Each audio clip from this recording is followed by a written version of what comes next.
Good morning. आज आप सभी को हम गणित किट से आयत का, वर्ग का और त्रिभुज का क्षेत्रफल निकालना सिखाते हैं। ठीक है, आपने गणित किट में जियो बोर्ड देखा हुआ है। ठीक है, हमारे पास दो तरह के जियो बोर्ड हैं। एक जियो बोर्ड जो हमारी पुरानी किट में था, ठीक है, पहले जिसका यूज़ करते थे, और एक ये अब की बार हमारे पास एक नया आया है जियो बोर्ड, ये वाला। इसमें हम क्या कर सकते हैं, वृत्त का क्षेत्रफल भी निकाल सकते हैं। यहाँ पर पिंस जो बनी हुई है उसमें पिंस जो है सर्कल की फॉर्म में है, ठीक है, जिससे हम वृत्त का क्षेत्रफल निकालेंगे। और ये वाला जो है इधर साइड में डॉवल्स का यूज़ करके हम क्या निकालेंगे, वर्ग का, आयत का और त्रिभुज का क्षेत्रफल। ये हमारे पिंस दी हुई हैं, इन पिन को हम क्या बोलते हैं, डॉवल्स। क्या कहेंगे, डॉवल्स। ठीक है, चलो सबसे पहले हम क्या करते हैं, ये हमारे पास है जियो बोर्ड। हमारे पास कुछ रबड़ बैंड्स हैं, इसमें हम रबड़ बैंड का यूज़ करते हैं, और दूसरे वाले जियो बोर्ड में हम डॉवल्स का यूज़ करते हैं। इसका यूज़ करके हम क्या करेंगे, आयत बनाते हैं। ठीक है, आयत बनाने के लिए हम क्या कर सकते हैं, ऐसी कोई भी आकृति ले लें। ठीक है, एक आकृति हमने ये बनाई है, दिख रही है, ये हमने येलो कलर की आपकी रबड़ बैंड यूज़ करके, और हर पिन में एक पिन से दूसरी पिन का जो अंतर है वो कितना है, एक इकाई का।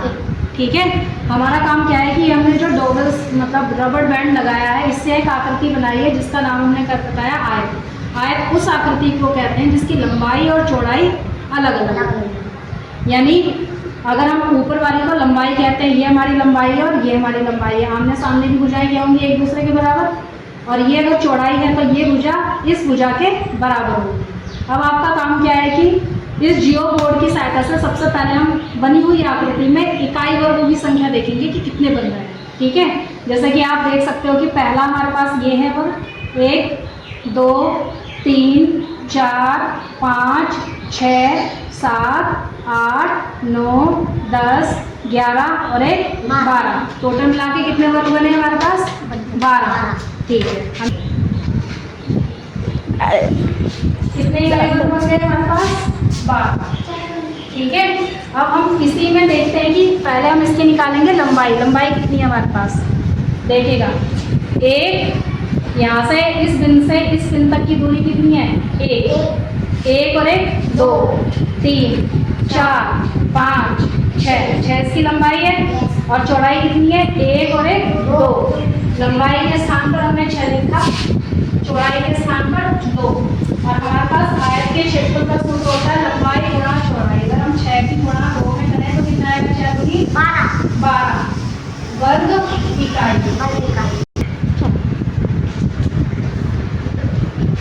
ये हमने काउंट कर लिया था, है ना, कर दो। 6 और चौड़ाई कितनी आएगी, 2। अगर हम अब 6 की 2 में गुणा करें, आयत का क्षेत्रफल का सूत्र है लंबाई गुणा चौड़ाई, 6 गुणा 2 6 दूनी 12 वर्ग इकाई। ये आपका क्या हुआ, 12 हमारा सूत्र से आया है, और जो हमने जियो बोर्ड से नापा है वो भी कितना है, 12। यानी आप क्षेत्रफल निकालना सीख रहे हैं।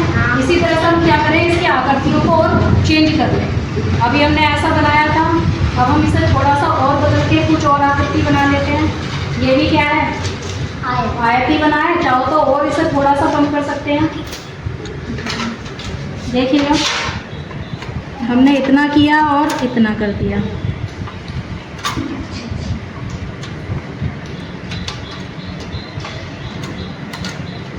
ये भी आकृति क्या है, आपकी एक आयत बन रही है। ठीक है, अब इसमें देखिएगा लंबाई में कितनी आ रही है वर्गों की संख्या, 1 2 3 4 5 6 7 8 9 10 11 12 13 14 15 आ रहे हैं। ठीक है, हमारे पास कितनी आ गई, 15 वर्ग इकाई।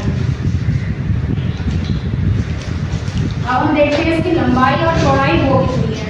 अगर हम नीचे वाले को लंबाई कह रहे हैं तो 1 2 3 4 और 1 5, और चौड़ाई कितनी है, 1 2 और 1 3, 5 गुणा 3 5 और ये 3, 5 की गुणा 3 में करें तो 5 दिया 15 वर्ग इकाई। देख सकते हैं कि पहला कॉलम और दूसरा कॉलम हमारा बराबर है।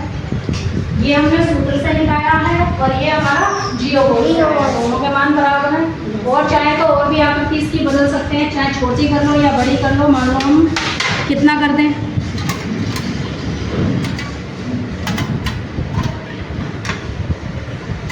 छोटा कर देते हैं, ठीक है। पता है ये आकृति छोटी हो गई है, ठीक है। अब देखिए इसकी लंबाई कितनी है? 1 2 3 4 और चौड़ाई 1 और 1 2, 4 गुना 3, 4 हमारी लंबाई है और चौड़ाई हमारी कितनी है? 2 1 2 3 4, 1 और 1 2। अब खाने कितने बन रहे हैं हमारे पास वर्ग इकाई के? 1 2 3 4 5 6 7 8। यहाँ आ जाएगा हमारे पास 8 वर्ग इकाई बनने को आती है ये, ठीक है। अब आप देख सकते हैं 4 दूनी 8, 4 की गुणा अगर हम 2 में करें 4 दूनी 8 वर्ग इकाई। दोनों मान हमारे पास बराबर आ रहे हैं, तो यानी हम जियो बोर्ड की सहायता से आयत का क्षेत्रफल सही निकाल पा रहे हैं, ठीक। तो आप लोग भी निकाल ही पाओगे। इसके बाद हम देखते हैं वर्ग का क्षेत्रफल। वर्ग वो आकृति होती है जिसकी चारों ही भुजाएं हमारी हमेशा बराबर हो, ठीक है। तो वर्ग की आकृति बनाने के लिए हम क्या करेंगे? इसको थोड़ा नीचे कर लेते हैं, इसको भी थोड़ा नीचे कर लेते हैं, तो देख सकते हैं एक वर्ग की आकृति बनी है, ठीक है। वर्ग दिखाई दे रहा है, चारों भुजाएं बराबर हैं इसकी। अब इसमें वर्गों को काउंट करें, कितने बने? 1 2 3 4 5 6 7 8 9 10 11 12 13 14 15 16 वर्ग इकाई बन रहे हैं हमारे पास टोटल जियो बोर्ड की सहायता से 16 वर्ग इकाई। और यदि आप इसकी भुजा की बात करें, भुजा कितनी है देखें, 1 2 3 4 इकाई इधर से भी है, 1 2 3 4 इधर से है, तो भुजा कितनी है? 4 ही है इसकी, लीजिए 4। अब हमारे पास जो सूत्र होता है इसका, वो होता है भुजा का वर्ग, यानी हमें 4 का वर्ग करना है। 4 का वर्ग क्या मतलब क्या है? 4 की 4 गुणा 4 चौक 16 वर्ग इकाई। अब आप देख सकते हैं कि पहला कॉलम और ये सूत्र वाला कॉलम दोनों का मान बराबर है 16 और इधर भी 16, ठीक है। और आकृति इसकी बदलना चाहो तो और भी बदल सकते हो। अगर हम इधर से एक बढ़ा देते हैं इधर, तो इधर भी बढ़ानी पड़ेगी हमें एक, और हमारे पास यहाँ आ नहीं रहा है, तो हम क्या करते हैं? इसको छोटा कर लेते हैं। एक पिन यहाँ से टूटी हुई है हमारी,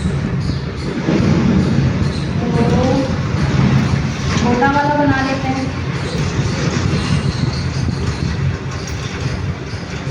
देखिए वर्ग है, अब देखिएगा इसकी लंबाई कितनी है?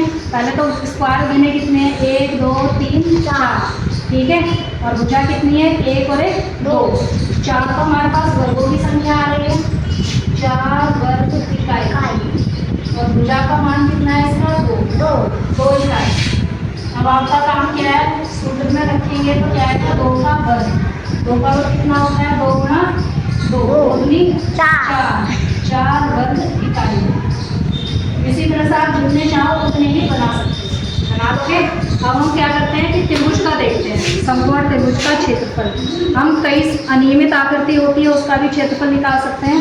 अब त्रिभुज बनाने के लिए काम क्या करते हैं? समकोण त्रिभुज। समकोण त्रिभुज हम पहले परिभाषा में पता होनी चाहिए, ऐसा कोई भी त्रिभुज जिसकी क्या हो, बताइए, जिसका एक कोण हमें 90 डिग्री का मिल रहा हो। इस आकृति को अगर ऐसे घुमा लीजिए, समकोण दिख रहा है?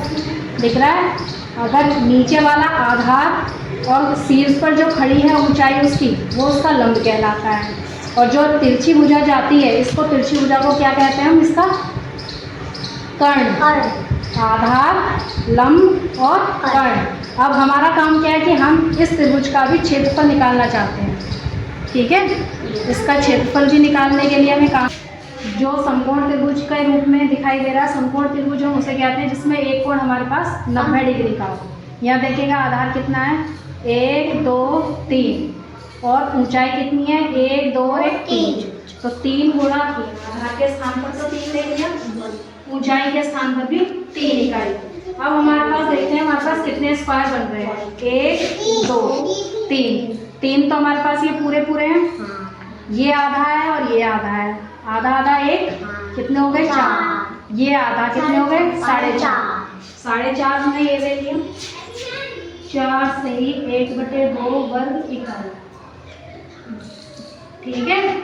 और हम सूत्र के अनुसार अगर हम निकालें, सूत्र हमारे पास 1/2 आधार गुना ऊंचाई समकोण त्रिभुज का। आधार 3, ऊंचाई भी 3, 3 तिया 9। 9 में अगर हम 2 से भाग करें तो यही आएगा 4 से ही 1/2, 4.5 वर्ग इकाई। दोनों का मान बराबर आ रहा है। यस। देखिएगा 4.5 और 4.5, ठीक है। इसी तरह से हम इसमें और भी आकृतियाँ बदल सकते हैं, जैसे कि हमने इधर बढ़ा दिया, ठीक है, और या ऊपर से बढ़ा दें।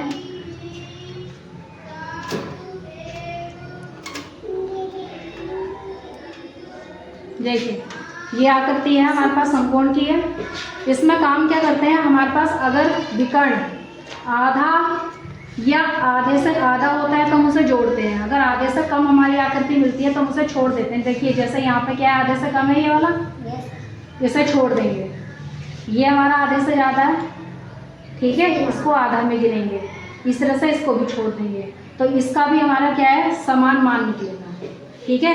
तो हम जियो बोर्ड की सहायता से अलग अलग आकृतियों के हम क्षेत्रफल निकाल सकते हैं। इस तरह से अगर हमारे पास अनियमित आकृति है, अनियमित आकृति का मतलब हम यहाँ पे मान लो कुछ ऐसी आकृति बना लें, ऐसी बना लें, दिख रही है, ये बन गई एक, या यहाँ ले जाओ, दिख गई।